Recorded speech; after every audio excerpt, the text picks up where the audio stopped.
بسم اللہ الرحمن الرحیم۔ آج کا جو ہمارا ٹاپک ہے وہ ہے زر کا مفہوم۔ اس میں مختلف ماہرین معاشیات کے لحاظ سے آپ مختلف طرح کی ڈیفینیشنز کو ڈسکس کریں گے۔ مختلف پروفیسرز نے، اکانومسٹ نے، جو ماہرین معاشیات نے آپ کو جو مختلف ڈیفینیشن زر کے حوالے سے بتائی ہیں کہ زر کیا ہے، اس کی ڈیفینیشن ایکسپلین کی ہیں، وہ ساری کی ساری ہم یہاں پہ ڈسکس کریں گے۔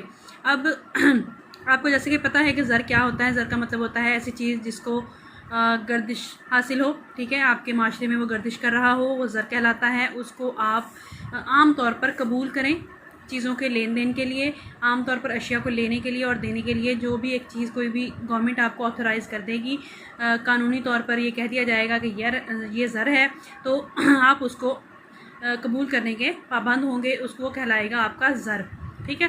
اب مختلف ماہرین نے کیا ڈیفینیشن دی ہے۔ پروفیسر واکر کیا کہتے ہیں، ہر چیز جو زر کے فرائض سر انجام دے زر کہلاتی ہے۔ یعنی جو چیز زر ہے، جو زر کا کام کر رہی ہے، کچھ بھی ہو سکتا ہے، نوٹ ہیں، سکے ہیں، کوئی بھی چیز ہے، کچھ بھی حکومت اگر آتھورائز کر دے، اس کو کہہ دے کہ یہ زر ہے، تو وہ زر کہلائے گا۔ اب وہ کہتے ہیں کہ ایک اور ڈیفینیشن انہوں نے بیان کی ہے، وہ کیا ہے، زر وہ چیز ہے جسے اعلیٰ مبادلہ کی حیثیت سے قبولیت عامہ حاصل ہو اور ساتھ ہی پیمائش قدر اور ذخیرہ قدر کا کام بھی سر انجام دے۔ یعنی اعلیٰ مبادلہ کیسے، یعنی چیزوں کا تبادلہ کرنے کے لیے مختلف اشیاء جو ہیں ان کا جب تبادلہ کرنا ہے، وہ تبادلہ کرنے کے لیے جو عام طور پر لوگ اس کو قبول بھی کریں، یعنی چیزوں کے لین دین کے لیے جس چیز کو بھی وہ ایکسیپٹ کریں گے، جس چیز کو بھی وہ یوز کریں گے، جو حکومت نے آتھورائز کی بھی ہوگی، وہ ایک آلے کے طور پر کام کرے گی۔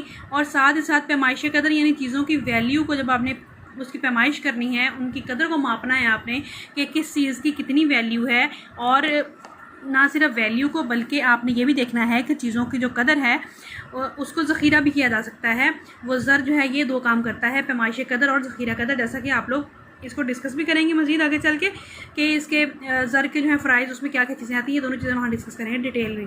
اب زر وہ چیز ہے جس کو عام لوگ لین دین کے لیے، اعلیٰ مبادلہ یعنی لین دین کے لیے قبول کرتے ہیں، ٹھیک ہے۔ اور ساتھ ہی ساتھ آپ چیزوں کی ویلیو کی پیمائش کرنے کے لیے، ٹھیک ہے، چیزوں کی قدر کی پیمائش کرنے کے لیے اور چیزوں کی قدر کو ذخیرہ کرنے کے لیے بھی زر استعمال کریں گے۔ تو یہ زر کی ایک بہتر اور جامع تعریف ہے۔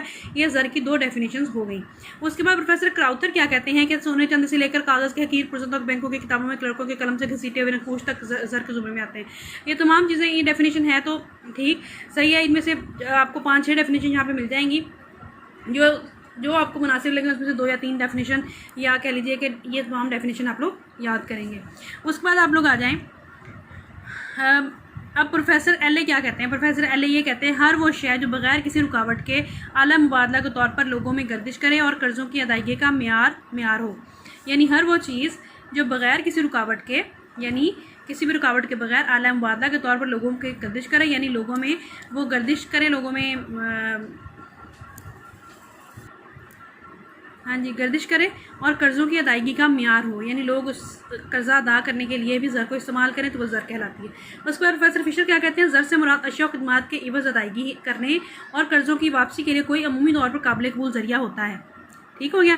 زر سے مراد اشیاء و خدمات کے عوض، یعنی چیزوں کے بدلے جو آپ کو زر ملے گا، یا کوئی چیز بیچیں گے اس کے بدلے میں آپ کو جو زر ملے گا، وہ ادائیگی اور وصولی کرنے کے لیے، قرضوں کی واپسی کے لیے عام طور پر جو ذریعہ ہوتا ہے وہ زر کہلاتا ہے۔ یہ ڈفرینٹ ڈیفینیشن یہاں پہ دی۔